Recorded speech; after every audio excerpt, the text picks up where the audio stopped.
원래 오늘부터 앞에 찬양도 하고 하려고 했는데 그냥 진행할게요.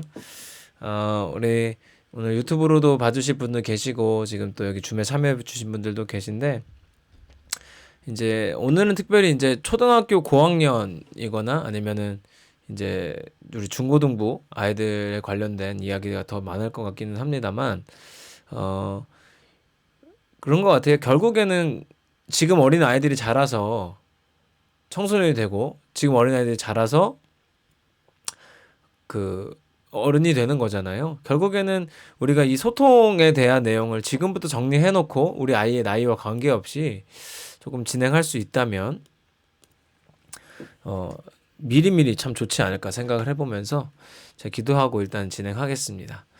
하나님 감사합니다. 귀한 시간 허락하셔서 오늘도 우리 자녀들과 우리 부모님들 사이에 어떻게 하면 하나님이 원하시는 소통이 일어나고 그 가운데 많은 것들이 해결되고 해소될 수 있을지 함께 나눌 수 있게 하시니 감사합니다. 나누는 내용들을 통하여서 또 참여한 모든 하나님의 귀한 가정들의 놀라운 일들이 일어나도록 하나님 역사하시고 인도하여 주시옵소서. 감사드립니다. 예수님의 이름으로 기도합니다. 아멘. 네. 우선은 오늘은요. 말씀으로는 이 요한복음 1장 35절부터 51절까지 내용을 좀 기반으로 합니다만 이거를 다 읽기는 너무 많습니다. 그래서 다 읽지는 않을 거고 제가 이제 설명을 하면서 넘어가도록 하겠습니다. 이 요한복음 말씀을 보면요. 요한복음 1장에 이제 제가 오늘 고른 부분을 보면 여기 말씀 보시면 보시겠지만 제자들을 예수님 부르시는 장면입니다. 예수님께서 제자들을 이제 부르시는 장면이 나오는데 여기 보면 참 재밌는 게 있어요. 우선은 다 설명하면 참 시간이 길어지기 때문에 간략하게만 해드리면 자 여기 지금 35절을 보면 요한이 자기 제자 여기서 요한은 세례 요한입니다. 세례 요한이 인기 많을 때 제자들이 있었어요. 근데 그 제자들 중에 두 사람이요 예수님을 따라갑니다. 37절 보면 두 제자가 예수님을 따라갔대죠. 그리고 나서 이 38절, 9절 쭉 가면서 보면요. 이 두 사람이 누구냐 하면 한 사람은 안드레고요. 그래서 40절에 보시면 안드레라고 나오죠. 그리고 한 사람 이름은 안 나오는데요. 누구일까요? 이 현장 상황을 누구보다 상세하게 기록할 수 있고 마치 거기에 있었던 것처럼 이 글을 쓸 수 있는 사람. 바로 사도 요한입니다. 그죠? 그래서 사도 요한과 안드레가 사도 요한과 안드레가 예수님을 따라가는 장면이 나와요. 근데 이 참 아이러니하게도요. 예수님을 보자마자 사도 요한과 안드레가 예수님한테 했던 질문이 뭐냐면 예수님 어디 사십니까? 그래요. 근데 웃긴 거는 예수님이 처음 본 사람들을 데리고요. 자기 집에 데리고 갑니다.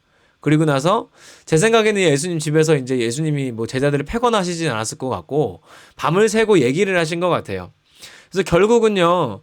이 41절, 42절 보시면요. 보이지만 이 사람들이 결국에는 이 안드레와 사도 요한이 예수님의 제자가 됩니다. 자, 그러니까 예수님은 이 두 사람을 제자 삼기 위해서 집에 데려가셔서 밤새고 떠드신 거예요. 자, 그런데 42절에 보면요.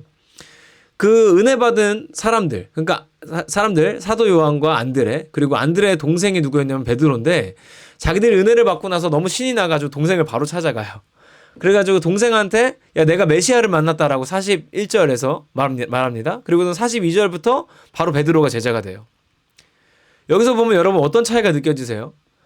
예수님이 안드레라는 형을 부르실 때는요. 집에 데려가서 밤을 새고 대화를 하셨고요. 베드로는요. 그냥 형을 통해 가볍게 부르십니다. 근데 그 다음엔 더 웃겨요. 뭐냐면 그 다음날요. 빌립이랑 여기 보시면 빌립이랑 안드레 이 베드로와 한 동네 사람인 안드레와 베드로를 통해서 빌립을 부르시는데요. 그냥 빌립은요. 이렇게 돼요. 43절 보세요. 예수께서 갈릴리 나가실 때 빌립을 만나 이르시되 나를 따르라 하시니 그냥 나를 따르래요. 근데 알고 보니까 빌립이 누구예요? 베드로랑 안드레랑 동네 친구. 어릴 때부터 동네 친구예요. 그리고 나서 예수님을 따라옵니다. 자, 지금 보시면 4명을 불렀는데 4명이 다 달라요. 세례 요한 제자였던 사도 요한이랑 안드레는 예수님 집에 데려가서 제자 삼으셨고요. 그 다음에 형을 통해서 동생을 제자 삼으신 거는 베드로. 그 다음에 동네 친구들 통해서 전도하신 제자 삼으신 건 빌립. 그 다음에 나다나엘이라는 사람이 나오는데요. 생소하시죠? 이 사람이 아마 바돌로메랑 같은 사람일 겁니다. 근데 이 사람이 이 사람을 부를 때는 뭐라고 하시냐면 예수님이 이래요. 너를 부르기 전에 내가 무화과 나무 아래에 있을 때 보았다. 하시면서 이제 나다나엘이 여러 대화의 과정을 거쳐서 이제 예수님을 따르게 됩니다. 이게 구체적으로 다루면요. 사실 제가 이거 설교를 두 편으로 나눠서 한 내용이에요. 아주 긴 내용이라서 다 다룰 수는 없지만 지금 요한복음 1장에 제자가 총 5명이 나와요.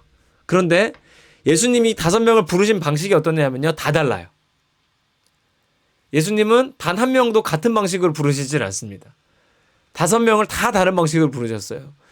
제가 이 말씀을 묵상하면서 핵심적으로 느꼈던 게 뭐였냐면 예수님의 하나님의 우리를 향한 부르심은 뭉탱이로 부르시는 게 아니라 각자 부르시는 거구나. 그러니까 쉽게 우리 가정에 적용하면 이런 거예요. 우리 가정은 하나님이 부르신 가정이야 라는 게 틀린 말은 아닙니다만 우리 예수님이 제자 삼으시는 방식은 뭐냐면 각자를 부르신다는 거예요. 각자. 그러니까 뭐냐면 우리 가정은 예수 믿는 가정이니까 너도 부르신 거야의 차원이 아닙니다. 제가 이거 어려운 영어도 아니지만 여러분 들어보시면 one of them 그들 중에 하나가 아니라요 the only one으로 부르시는 거예요. 유일한 거예요. 우리 자녀를 향한 부르심, 나를 향한 부르심은요 우리 가족을 뭉탱이로 부르신 게 아니라 각자를 향한 예수님의 부르심인 줄 믿습니다.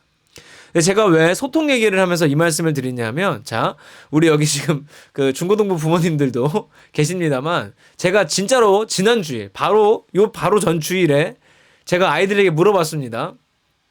이렇게 질문했어요. 자, 우리 엄마 아빠는 내 마음을 잘 알아준다 생각하는 사람, 자, 손 들지 말고 창피하니까 목사님이랑 눈 마주쳐 보세요. 몇 명이 마주쳤을까요? 저희가 30명 정도 예배 드렸는데, 몇 명이 마주쳤을까요? 여러분 놀라지 마십시오. 빵명입니다. 빵명. 아예 없습니다. 제가 반대로 우리 엄마 아빠는 내 마음을 몰라준다. 몇 명이었을 것 같으세요?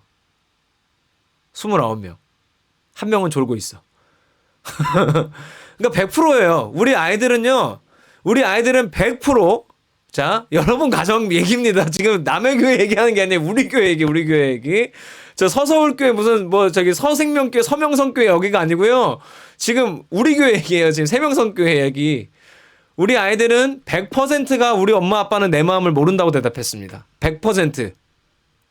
근데 제가 부모님들께 지금 여쭙진 않겠습니다만 제가 만약에 여러분한테 여러분은 자녀들의 마음을 아십니까? 라고 말했으면 제 생각에는 절반 정도는 안다고 대답하셨을 것 같아요. 아니면 다는 모르지만 이 정도는 알아요 라고 말씀하실 분들이 많으실 거라 생각합니다.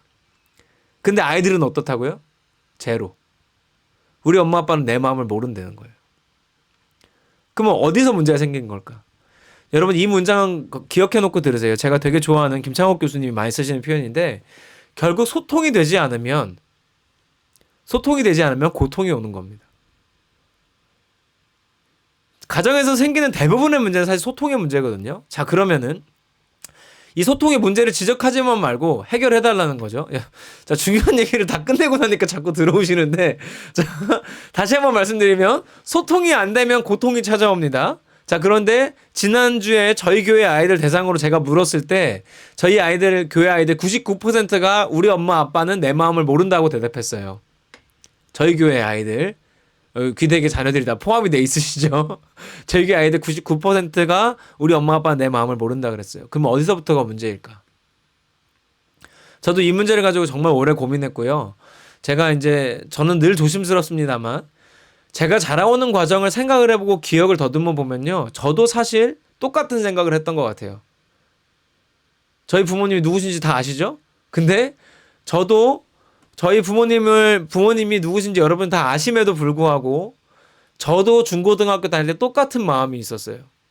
우리 엄마 아빠는 내 마음을 모른다. 그리고 여러분 돌이켜보세요. 여러분 학교 다닐 때 어떠셨어요? 여러분 부모님은 여러분한테 어떻게 하셨나요? 여러분 마음 몰라주셨죠? 그러니까 지금 우리는 어떤 교만에 빠져있냐면요. 나는 우리 엄마 아빠랑은 달라. 그러니까 아이들에게 할머니 할아버지.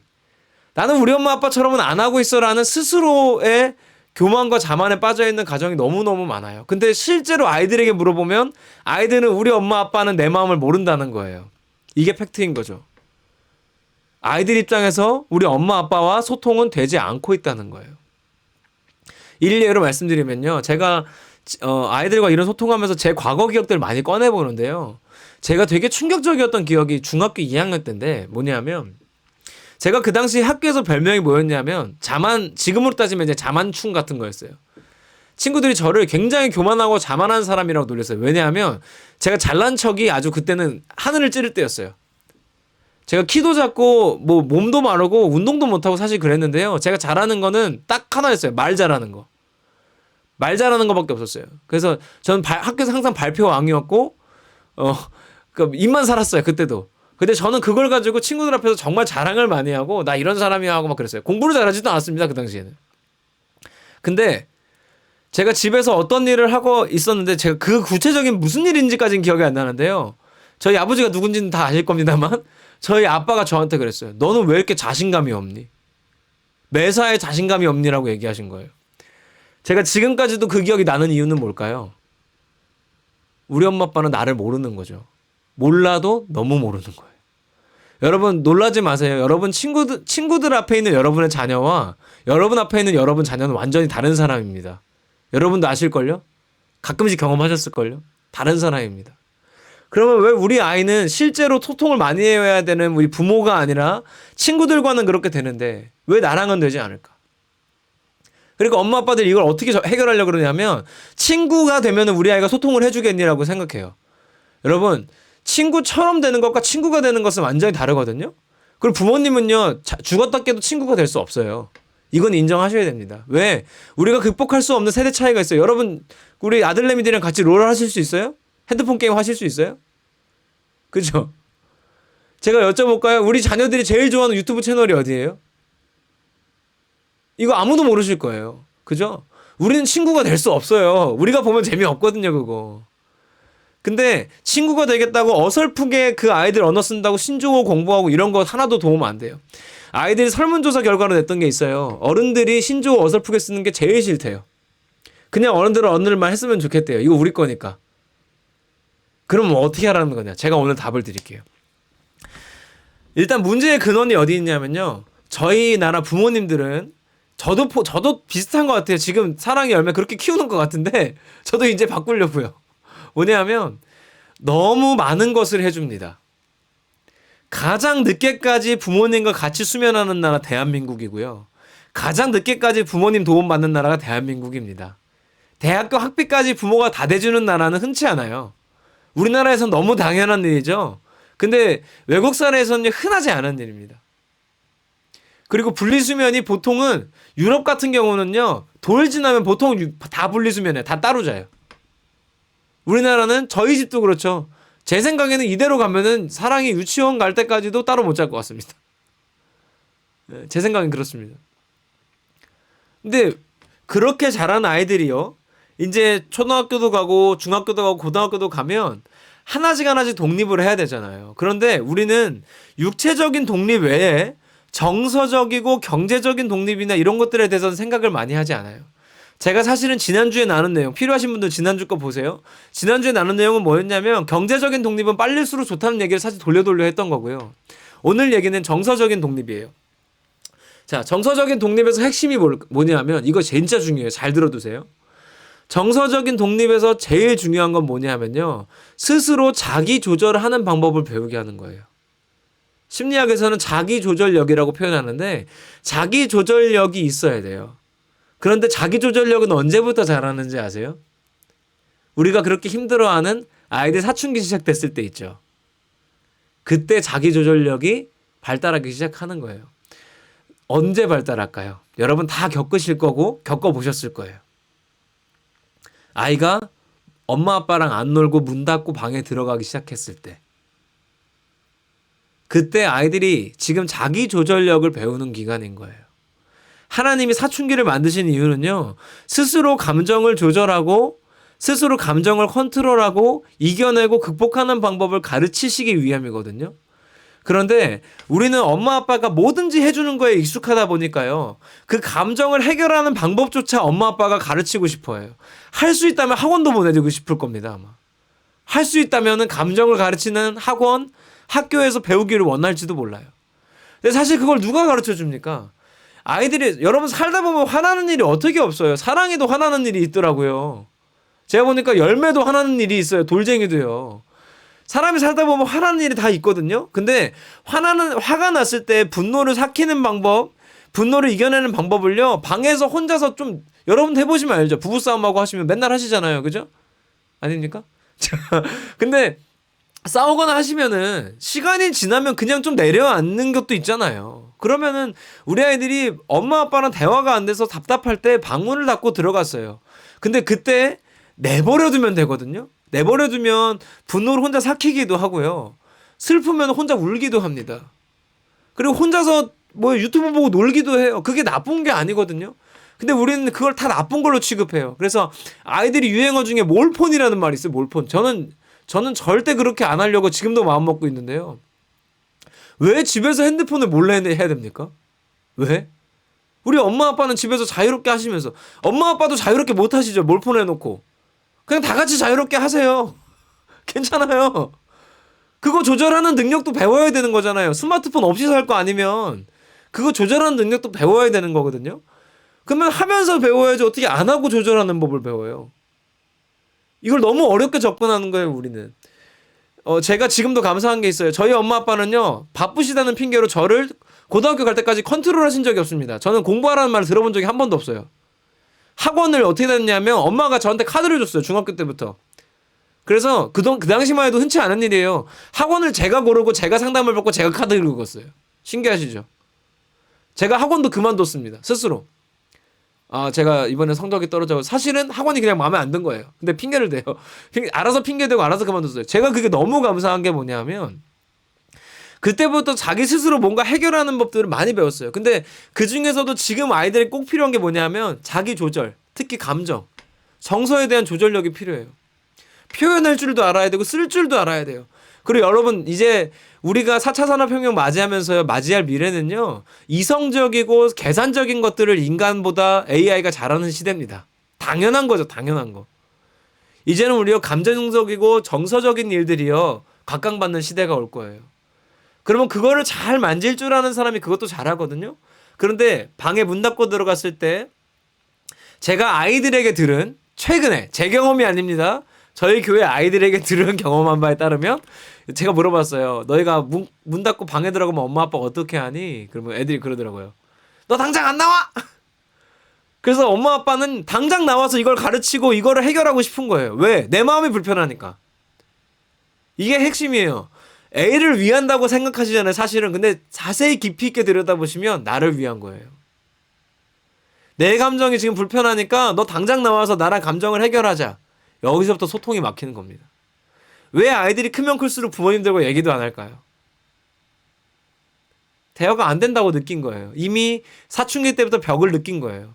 근데 그랬던 자녀가 갑자기 고등학교 가고 대학교 간다고 말이 통합니까? 갈수록 더 안 통하죠. 그러니까 우리 아이들이 감정적으로 격해지거나 어려워지고 해서 방문 밖으로 들어가고 혼자 있잖아요. 혼자 있는 시간을 많이 주셔야 돼요. 사실 화가 난 상황이 아니라 방에서 혼자서 놀고 싶어 하는 게 정상입니다. 형제가 많고 적고가 상관이 없어요. 방에서 혼자 놀고자 하는 게 정상이고요. 저는요, 지금 여기 있는 장소가 저희 집 앞에 있는 그 건물에 있는 이제 작은, 이제 쉽게 말하면 상가를 하나 얻은 거예요. 원래 제 작업실이 제 방에 있었어요, 집에. 근데 저도 혼자 있는 시간이 너무 필요하더라고요. 왜냐하면 말씀 준비도 차분하게 하고 싶고, 특히 뭐 제가 하는 음악 작업이나 이런 스튜디오 이제 그 영상 강의나 코로나 터지면서 더 할 게 많아졌고, 그다음에 녹화할 일도 많아졌는데 집에서는 할 수가 없는 거예요. 아시죠? 우리 애기가 사랑이가 4살 5살 4살 3, 4살이니까 방에서 한 10분 들어가 있으면 아빠 하고 문 두들겨요. 혼자 시간이 필요한데 안 되는 거예요. 이거는요, 나이 고하를 막론하고 혼자 있는 시간은 누구든지 필요한 거예요. 여러분, 엄마들 아빠들 다 혼자 있는 시간 필요하십니다. 가족들과 시간 보내자고만 강조하실 게 아니라 혼자서도 시간 보낼 수 있어야 됩니다. 내가 혼자 있는 시간이 불편하고 어려운 거는요, 누군가에게 너무나 심하게 의지하고 있는 거예요. 그걸 좀 더 신앙적으로 살펴보면 하나님으로 충분하지 않다는 거거든요. 혼자서 하나님과 있는 시간도 가지고요, 묵상할 시간도 필요해요. 우리 아이들 방에 혼자 있는 시간 너무 중요하고 필요한 시간이에요. 그게 불통의 시간이 아니라 소통으로 가는 길입니다. 오히려 그 시간을 인정해주고 내버려주고 아, 네가 지금 그런 마음이라 방에 있구나. 네가 지금은 이게 하고 싶어서 방에 혼자 있는 거구나. 인정해주고 받아주는 마음이 필요해요. 사실 그게 어른이에요. 우리나라는요, 제가 죄송합니다만, 노인은 많은데 어른은 없는 나라라고 제가 스스로 많이 표현합니다. 나이가 들었다는 것, 어른이 됐다는 거는요, 인정해주고 받아줄 수 있어야 된다는 건데, 사실 저희 나라 뭐 정치, 경제, 사회, 문화 보면요, 어른은 별로 없고 노인만 많은 것 같아요. 저는 우리 그리스도인들이 어른이 돼야 된다 생각합니다. 특히 우리 자녀 문제에 있어서는요, 여러분 방에 들어가면 내비두시고, 소통할 수 있는 기회가 되면, 시간이 되면 그때 가서 소통하시면 됩니다. 지금 아이가 해결하고 싶은 감정이 있고 마음이 있는데 해결할 시간과 기회를 주지 않고 소통을 시도하는 것은요, 불통으로 가는 지름길입니다. 결국 그것이 고통을 낳을 겁니다. 그러니까 우리 아이들이 문을 닫고 들어갔다 하면 여러분, 아, 이제 우리 아이가 자기 조절하는 법을 배우는 때구나 하고 너그럽게 기다려주세요. 제가 근거로 했던 말씀을 다시 한번 보여드려야 될 것 같은데, 요한복음 1장 말씀인데요. 요한복음 1장에서 예수님이 제자들 5명 부르는 장면이 나오는데, 제가 이걸 어떻게 설명했냐면, 예수님이 제자 5명을 다 다르게 부르십니다. 누구는 집에 데려가서 설득하시고요. 누구는 그냥 동네 친구들이랑 같이 가서 너 제자 해라 그러시고요. 누구는 형이랑 찾아가서 너 제자 해라 그러시고요. 누구는요, 가서 야, 너 제자 해라 했을 때 막 질문하고 했을 때 그 질문을 잘 받아주십니다. 막 그런 아이들 있죠. 뭐 엄마 공룡은 있었던 거야? 공룡도 하나님이 만든 거야? 뭐 세종대왕은 천국 가서 지옥 가서 이러고 질문하는 애들, 예수님은 그거 다 받아주셨다는 뜻이에요. 결국은 뭐냐면 예수님의 부르심은 우리 가정을 향한 부르심이기도 하지만 one of them, 그들 중에 하나가 아니라 the only one으로 부르신다는 거예요. 유일한 한 사람으로 각자 부르신다는 거죠. 결국은 각자도 설 수 있어야 되고 가정도 설 수 있어야 됩니다. 하나님 앞에 각자도 서고 가정도 서야 돼요. 건강한 가정에는 건강한 개인이 있고요. 건강한 개인이 모이면 건강한 가정이 되는 겁니다.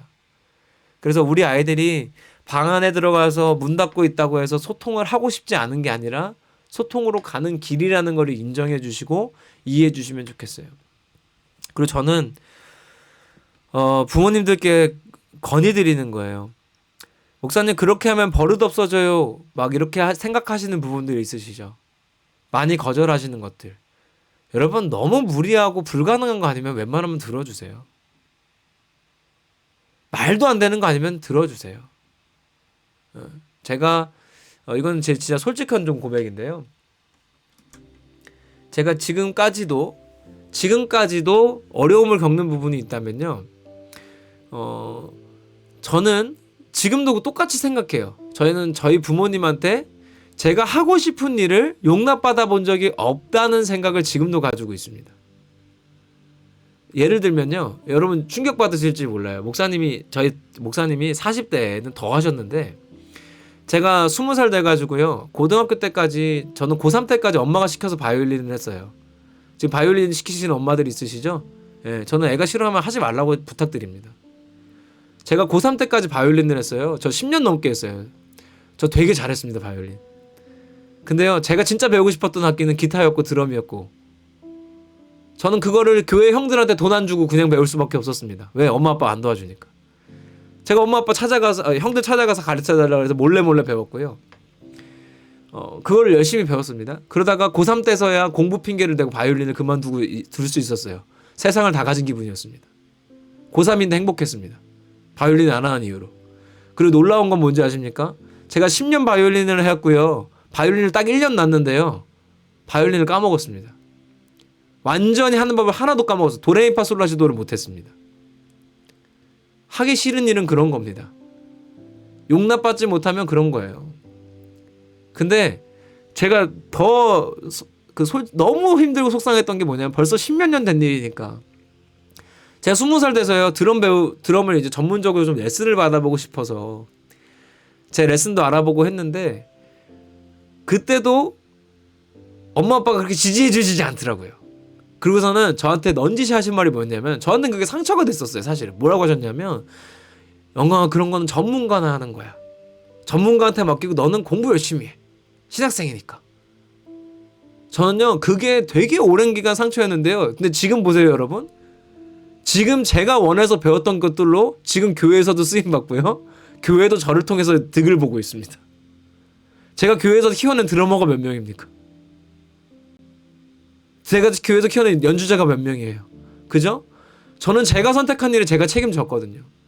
그런데 우리 아이들에게 정서적인 컨트롤부터 앞날을 선택하고 하는 일들까지요, 부모님들이 다 해주시면요, 우리 아이들은 다 거절했다고 느끼는 거예요.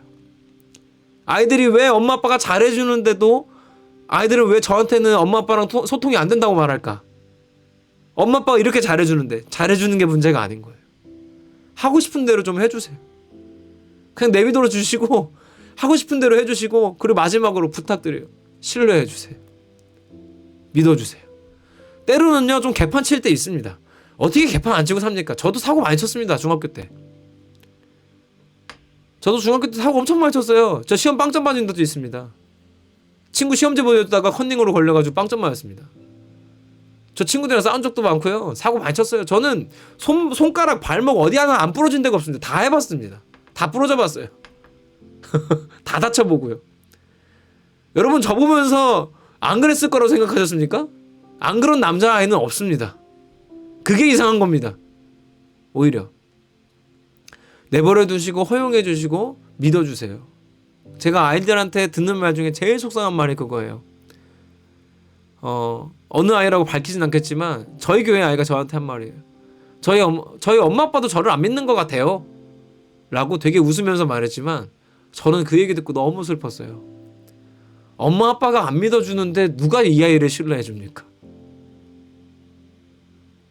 우리 아이를 좀 믿어주시고 정서적으로 자기 조절하는 법을 배우는 그 기간에 다른 것들도 다 배울 수 있는 거예요.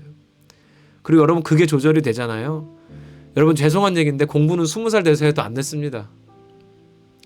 공부는요 지금 못해도 아무런 상관이 없습니다. 여러분, 제가 5월 달에 강의 준비하면서 그때 확실하게 보여드릴 건데, 앞으로 25년 이내에 전국에 있는 대학 절반이 없어질 겁니다. 이미 학령 인구가요 80만에서 50만으로 줄었어요. 지방대학들은요 학생들을 모으려고 입학하는 애들한테 아이패드를 사줍니다. 이미요. 지방대학이 여러분이 이름도 모르는 듣보잡 대학들이 아니에요.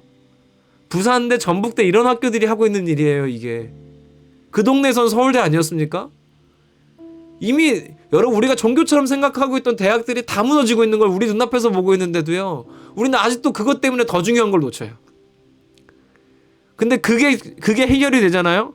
저는 우리 아이들 신뢰해주면요 자기들의 잠재력이 폭발할 거라 생각합니다. 우리 아이들의 최선과 하나님의 주권이 만나는 지점에서 잠재력이 터지는 거예요. 그 아이는 세상이 감당치 못합니다. 저는 모태신앙에 불받으면 세상이 감당 못하는 사람이 나온다고 확신하는 사람이에요. 우리 아이들 대부분 모태신앙이죠. 하나님의 주권과 우리 아이의 잠재력이 최선이 만날 수 있는 그 잠재력이 터지는 부분을 찾으려면요 우리 아이가 서야 됩니다.